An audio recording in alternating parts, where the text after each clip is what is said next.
And here we are, day 7 for thousands of people who have been without power since that massive windstorm hit last week. And for some of those families, it may be several more days before their power is finally restored. News special Stan Rascone spoke to some of those families. He joins us live right now. And Dan, what's the latest number on those who are without power right now?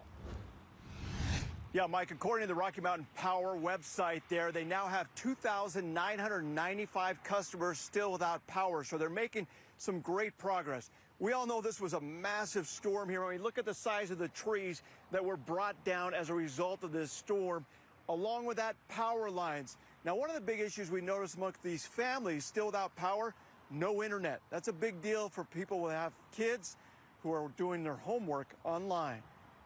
So these are our coolers. Walk into Ellie Hirshberg's Salt Lake home. We have all of our freezer space in there. And it becomes very clear. But we lost a bunch of just vegetables and quickly perishable things.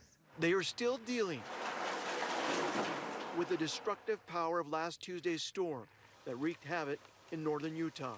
It swept through her backyard, taking down power lines and snapping the power pole like a toothpick. One power line even penetrated the outside of the home, leaving the family powerless.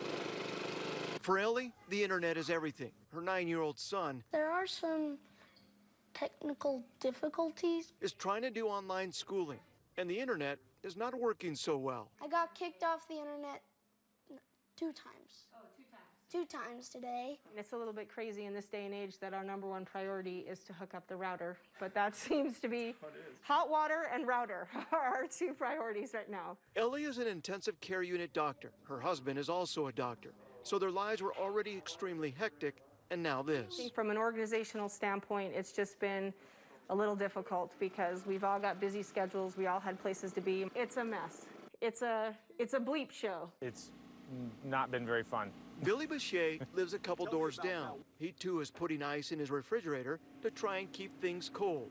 He has 2 kids in school. The most difficult thing right now is got to be school. You know, my kids are, Salt Lake City School District is 100% online, and we lost our internet. We've got our internet back, but it's spotty sometimes. But both families consider themselves lucky to have generators and friends who are helping out. The silver lining is the kids have not been playing Xbox.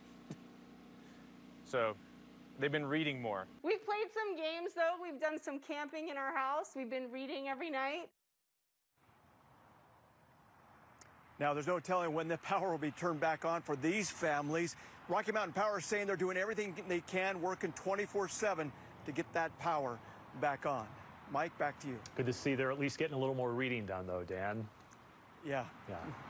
Dan, thank you. And as you mentioned there, kind of what some people are going through to keep their food cold, while others do not have those resources. That's why KSL is teaming up with FM 100.3 and 103.5, The Arrow, to help fill the fridge. We are matching the first $15,000 in donations made to the Utah Food Bank. Just head over to KSLTV.com if you would like to give.